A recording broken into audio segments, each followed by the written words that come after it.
What's going on, people? We are Tottenham TV, back here for some more content for you guys, and what we're going to be looking at today is the foreign and homegrown quota. It has been revealed by a lot of people, it's been spoken about by a lot of people around social media, saying that Spurs are currently 5 players over the foreign quota at the moment, which means that 5 players will have to be, if the squad is now going into the season, if it ends up what it is, then 5 players will have to be omitted from the Champions League squad.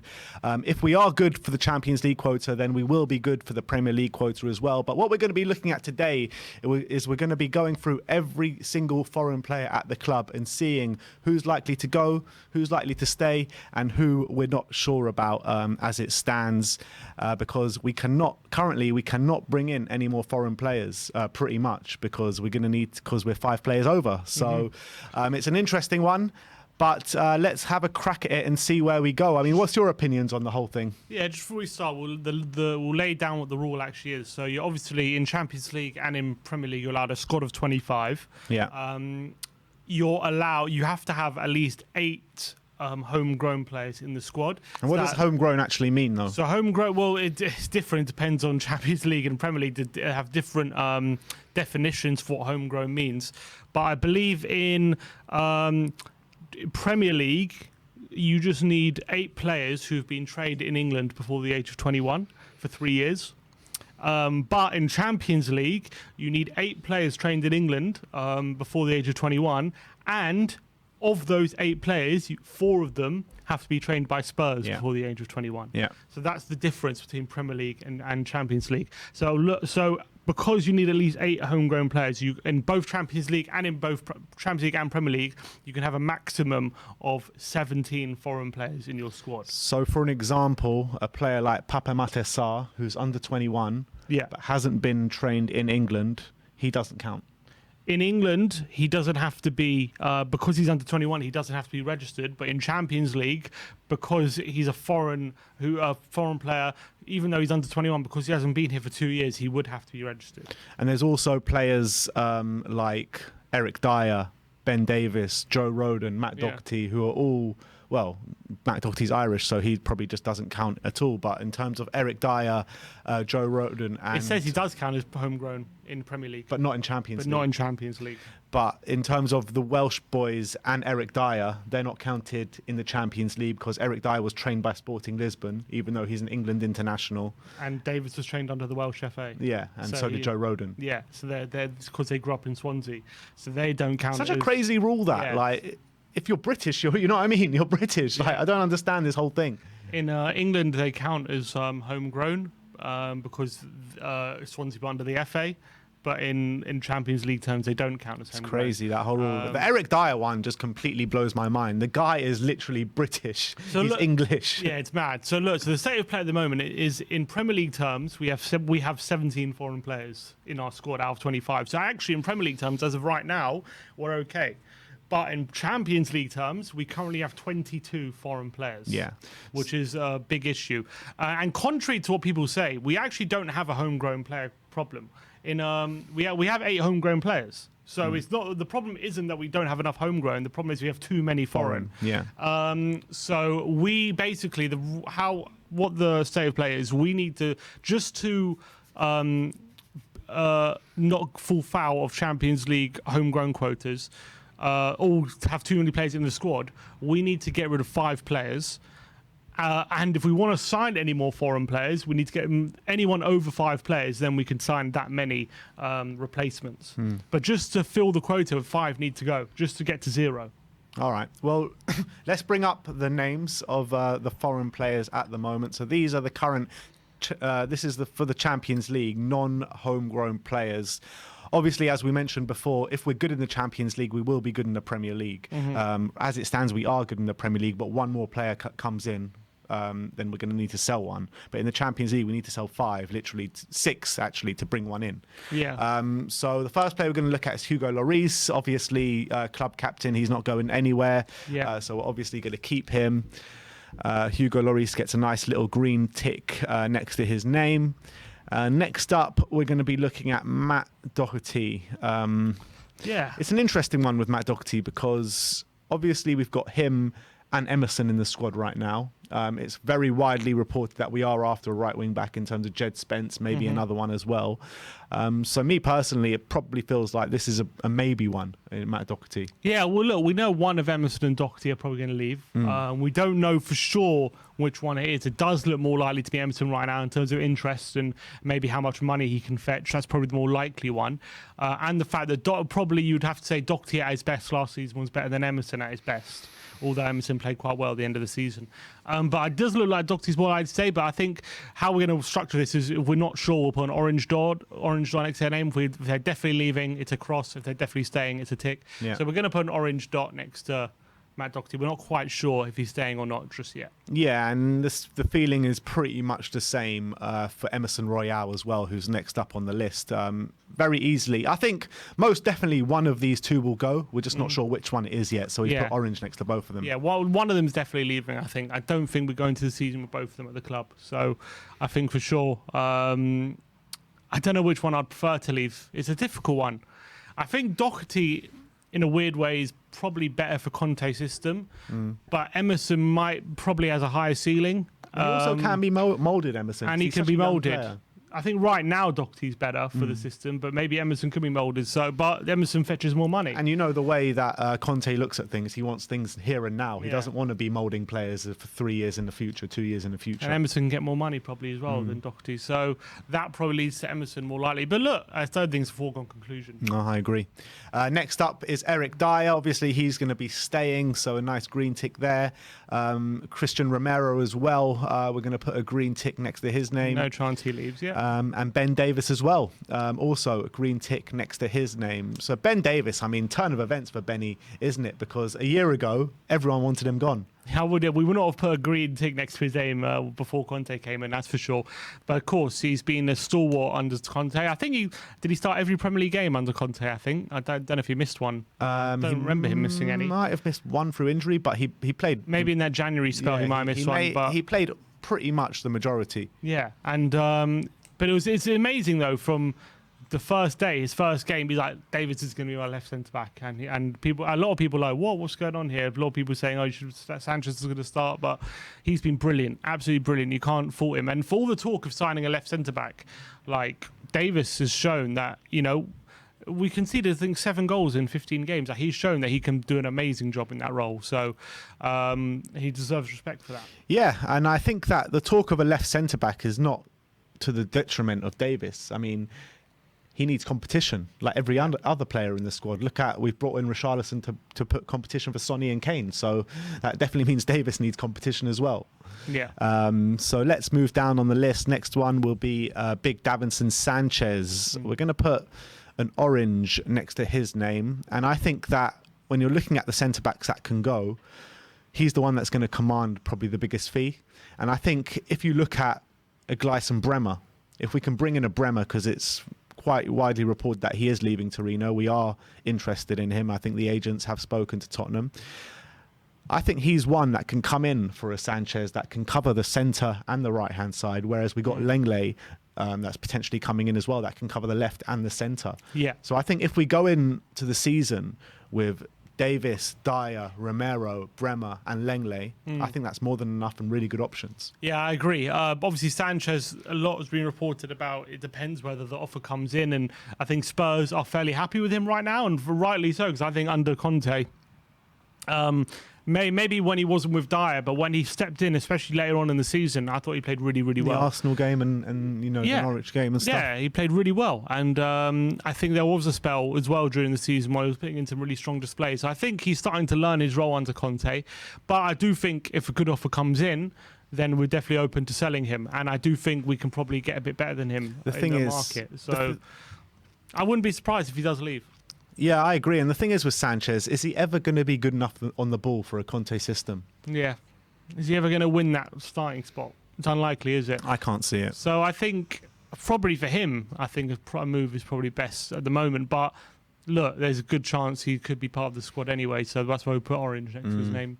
All right, let's go and let's talk about Joe Rodon next. And this is the first player we're going to put a red cross next to his name. And it's not that I don't rate Joe Rodon. It's just that no manager comes in seems to give him anywhere near the game time that he wants to have. And at an age like him, he needs to go somewhere, maybe lower down in the league. Even Roma have been linked with him under Jose Mourinho. And there was that story, isn't it, that apparently just before Jose left, he went up to Hugo Lloris and was like, look, take care of him. This guy's going to, he's the best defender at the club. He said that at the time. But I just don't think that he just gets enough game time. And if you're not going to put trust in a player, you may as well just get them gone. Yeah, to be honest, thinking about it, I think for Joe, the way Jose likes to play and defend, I do think he's probably better suited to Jose than he would be to someone like Conte. I just don't think at the moment he's going to get the game time at Spurs that he needs to develop, and I think it's 2 years now he's been stagnating. Obviously, he needs to think about that World Cup spot of Wales. He wants to be guaranteed that spot. And I think he needs to leave for his own sake. I think we need to try our best to probably get as much money as we can that we spend on him. I think 12 million.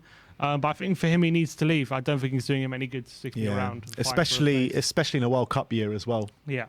So I think it's only right for both parties to cut ways. And we heard that he is commanding quite a bit of interest.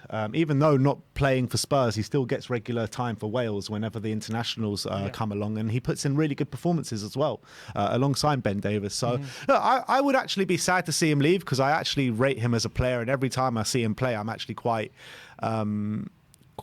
impressed by what I see. But is he good enough for a Conte team going for what we're going for this season? I'm not sure. Yeah, question marks. Next up, Sergio Reguilon, which is going to be an interesting one. We've brought in Perisic. We've got Sessegnon, who seemed to have won the shirt over Reguilon at the back end of last season. But Sessegnon, with his injury problems, are we going to need three of them? And Reguilon apparently doesn't want to leave, as opposed to the fact that we do want to sell him. And we are going to probably command our money back, I would assume. We spent 27 million on him. I don't think... Maybe we'll take a bit of a loss. I don't see us accepting much less than 25 million. So it does depend on a club coming in for him. And I do still think he's a good player, Reguilon. As much as he had his struggles last season in front of goal, if he can improve that, he can still be quite an effective wing-back. So there is a chance he stays, albeit I think it does look pretty slim at the moment, considering that I do think he prefers Sessegnon. Obviously, Perisic is gonna be first choice there. But you never know. Maybe he could use Perisic on the right and have Reguilon and Sessegnon there. I doubt it, but you never know the situation going to be. And unless someone sums up decent cash for him, then he's going to be fairly difficult to shift. But maybe do you see us like putting him out on loan with an option to buy or anything like that? Do you think with that we could be that desperate to get rid of him that we do that? I can see that happening. I can, and I think that he'll have a lot of suitors out in Spain. And on that basis, with a loan with an option to buy, there'll be a lot of suitors. For 25 million, it'll be a bit more difficult. Yeah, if that option, if you can get in options to buy of north of 25 million, I think it's a good deal for Spurs. I think we've already got two left wing backs in the squad now that are ahead of Reguilon in the pecking order. And I think that as the season progresses, I think Reguilon will probably think if he's third choice and not getting much game time, like he'll want to leave in January. And I think if Conte doesn't fancy him, then just get him out the door now. He may as well, in my opinion, on whether it be on loan or a permanent move straight away. Interesting. Next up is Pierre-Emile Højbjerg. Obviously, he's going to be staying, so he gets a green tick next to his name. Yeah. Next to him is Rodrigo Bentancur, who's also going to be staying. Obviously, signed him in January, and he's played really well. And Yves Bissouma, we just signed, so all three of them get green ticks. In terms of our midfield options, looking good. Bentancur, Højbjerg, Bissouma, and Oli Skip. Is that enough, or do you think we need one more? For me personally, I would like one more. I think we need a creative player, a creative passer. So for me, obviously Eriksen looks like he's off to United, so that's off the table. But I do think we could do with someone who, I just don't know if they have, in certain games, if they're going to have the guile and the creativity to really break teams down, or if they're going to rely on pressing and hounding and winning the possession of opposition teams maybe higher up the pitch to really break the lines and cause a bit of chaos. For me, I think we could do one more option, but maybe Conte disagrees.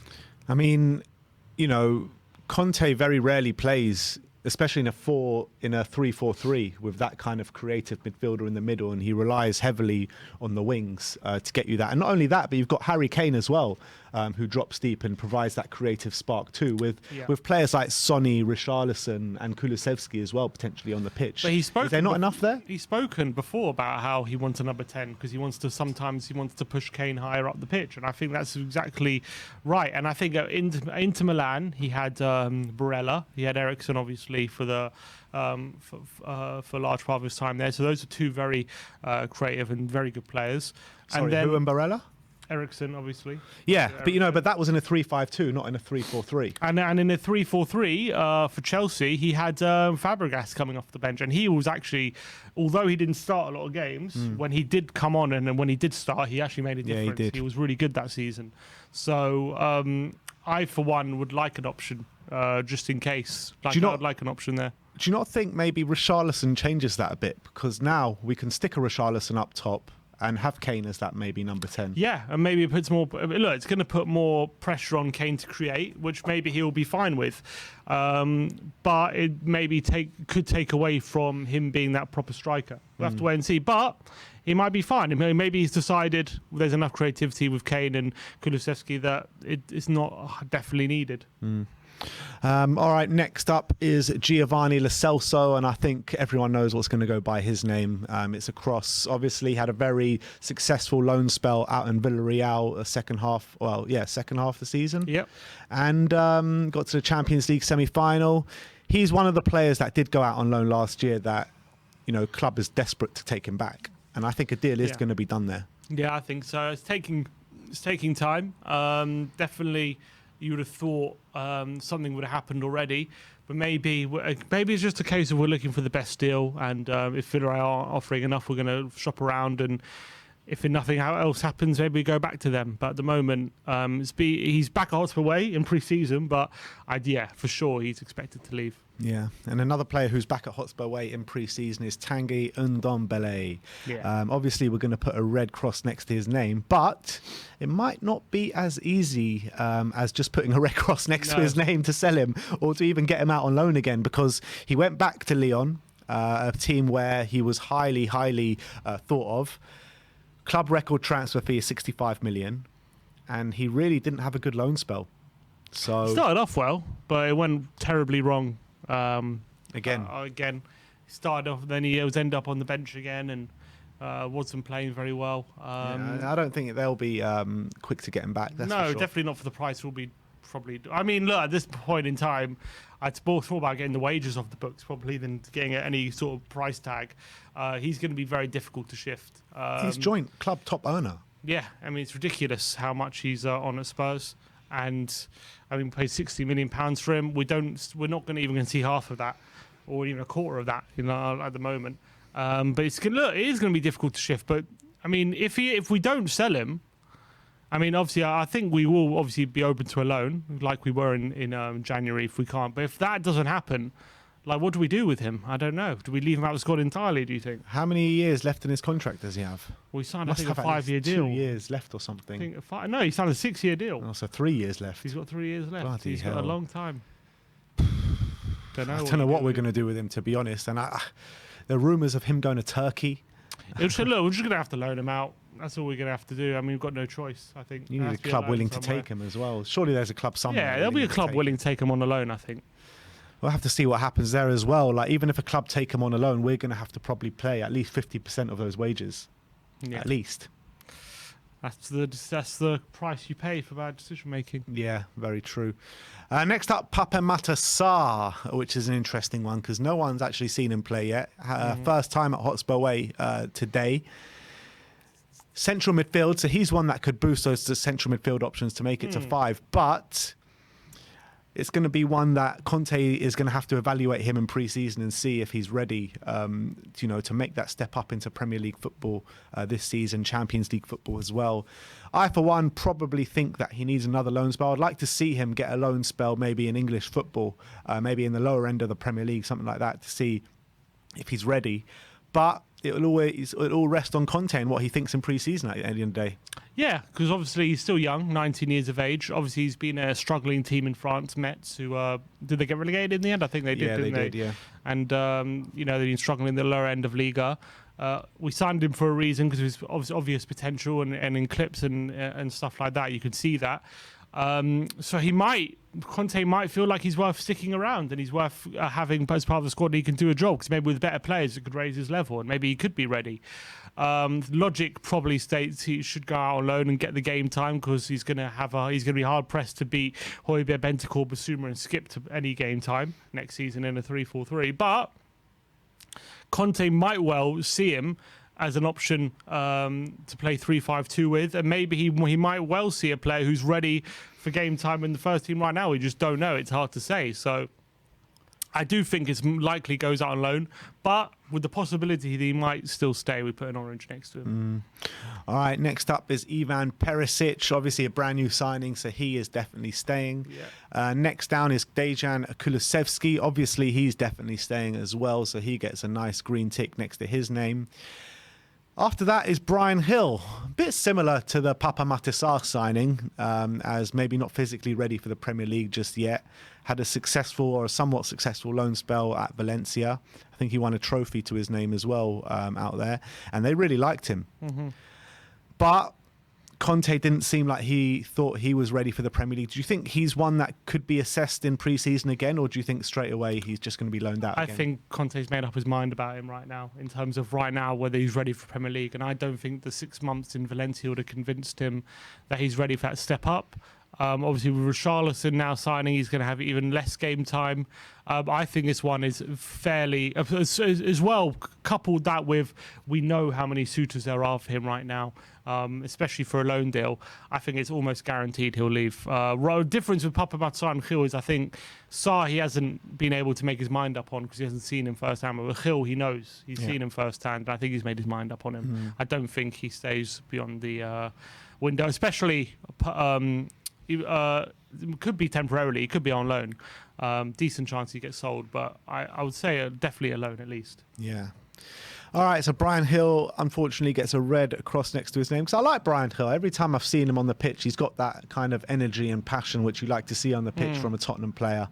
And he's got a bit of flair about him as well. I remember that game when we went to Wolves in the Cup, and he proper stood up to Adama Traore that game. And he was putting in sliding tackles left, right and centre, stopping Traore in his tracks. But Conte obviously doesn't see that and doesn't think that he's physically ready for English football yet. So have to wait and see how that one happens. Next up, Steven Bergwijn. I think this one's pretty obvious. The guy has come out in the press saying he wants to leave Tottenham. Clubs are interested in him. It looks like he will get his move to Ajax at some point. So he gets a red cross next to his name again, which I'm not too happy about because I really rate Steven Bergwijn and I like him. I think it's a bit sad, and I think maybe in a couple of years you might be ruining this one. Potentially. Looks like we're going to get a little profit in the end, potentially. From 30 million euros or something. It seems. So, look, I don't think that's a terrible deal. I think at this point, I think it's more down to, I think it's the classic, it's not you, it's me, why we want to get rid of Bergwijn, you know what I mean? I think, I do think he could be a good option. I think he could be a good option for us next season, and I do think he'll get the game time next season, but I think because it's been so long that he's been on the bench, he can't risk another season like he has done. So he needs to be at a place where he knows he'll play. So, yeah, Bergwijn, I think he's going to go. Yeah, so that's a red next to Bergwijn. Next up is the last of the contentious ones, and this is Lucas Moura, which is very interesting. I think as it stands right now, he stays, but I think if we're going to want to bring someone with more quality to fight Kulusevski on that right-hand side, he could go. But on the flip side of that, he wants to stay. It seems like he's got 1 year left in his contract, and I think he's come out and said that at the end of his contract he'd like to go back to Brazil. So I think that he's probably going to stay for this one season, and then we look to replace him next summer. I think, is it not 2 years left he has? I think it's one with an option. One with an option, which I wouldn't be surprised if we trigger just to get some, maybe potentially get some money from him. No, it says 2 here. Oh, does it? It says 2 years, yeah. I thought it was one with an option, but yeah. It says 2024. So he has 2 years left. I think it's one where if there is a good offer, maybe to a team he's open to joining, it could happen. I do think there's a chance he could leave. But at the moment, yeah, he's probably staying, and he is a good offer, probably a good option off the bench. And look, to be fair, when we were in the Champions League, he was always a bit of an inconsistent performer in the Premier League, but in Champions League, he was fairly good, like on a consistent basis. Barcelona games, Ajax, obviously, PSV, he played really well. I remember, like he was actually pretty good in Champions League, so he might be a good option for those European nights. So yeah, I wouldn't be. Not going to be unhappy if he stays. I do think he's a decent player, but obviously if we get good money and we can maybe get a bit more quality in the frontline options, that'll also be ideal. Look, obviously everyone at Spurs have got close, like personal affiliations with Lucas Moura for what's happened over his Spurs career and the amount of passion he puts in when he's on the pitch at Tottenham Hotspur. And I love Lucas, but at some point in the near future, we're going to have to think about replacing him. Definitely. And that's just the reality of the situation. So the last two are both green ticks. It's obviously Heung-min Son and also Richarlison, obviously our new signing coming back to England today. So if we can review this whole situation now, we've got how many red crosses we've got? We've got 5 red crosses. So if those deals get done, we're ready to go. I can't see any of those not getting done. Yeah, I agree. Yeah. So we're ready to go in the season if those 5 go out the door. If those 5 go out the door, though, do we have to bring anyone in to replace them, or are they actually surplus to requirements, these players? These are all surplus. So if we get 5 of them out the door, if we want to sign any extra foreign players, we're going to have to get rid of at least one of the orange ones. I get that, but what I'm saying is, in the state of the squad, if we get rid of Bergwijn, Gil, Ndombele, Lo Celso and Rodon, are we leaving ourselves short in terms of positionally in any of the teams, whether it be English or foreign? Maybe a centre-back, because obviously Rodon provides cover for Dyer. But in terms of Bergwijn's already been replaced with Richarlison. Gil was not getting in the team. He doesn't need to replace. And then in Ndombele, Lo Celso, as I said, me personally, I would want to create a midfielder in there. But in terms of numbers, we're not so sure because we already have 4 centre mid. So these are, I think, all 5 of them are surplus, to be honest. And then the orange ones, which are maybes, you've got Doherty and Emerson, which we believe 1 out of the 2 will go. And if 1 out of the 2 go and we bring in a Jed Spence, that leaves another option for somewhere in a different area of the pitch. Potentially, yeah. Davinson Sanchez. I would love to swap a Davinson Sanchez for a Gleison Bremer. I think that would be absolutely brilliant for us. Reguilon, I feel, is a bit surplus to requirements at the moment with Perisic and Sessegnon in the squad right now. And then you've got Papa Matar, who's not an important figure in the squad just yet, and Lucas Moura, who I believe will actually end up staying. So you're probably thinking out of the oranges, at least 2 are going to leave. Probably maybe 3, because you've got at least one of the wing backs. That's definitely 1, and then Reguilon's a good chance him leaving. So that's 2, and then out of Sanchez, Sarr, and Moura, Sarr's fairly likely to go out on loan. So you got 3. You probably want to sell 3 out of the 5. Of how many oranges are there? 1, 2, 3, 4, 5, 6. You probably want to sell 3 of the 6 oranges. Yeah. And then you get another 3 foreign signings. Yeah. So one of the right backs, one of Royale Doherty, Sanchez. Well, not even Sanchez. It could be one of them to Papa Matar out on loan and Reguilon probably. Yeah. Which is my prediction. But if we do bring in, is that too, are we leaving ourselves too many outs, or do you think that's achievable? Well, any of those oranges that go out over the reds, we're going to need to replace them. Yeah, correct. It's not they're going out and we're bringing no one in. They're going out to bring someone in to enable us. I'm just saying it's a lot of outgoing, so it's 8 players. You know what? We've signed 5 players already, 4 players true. if you include Lenglet.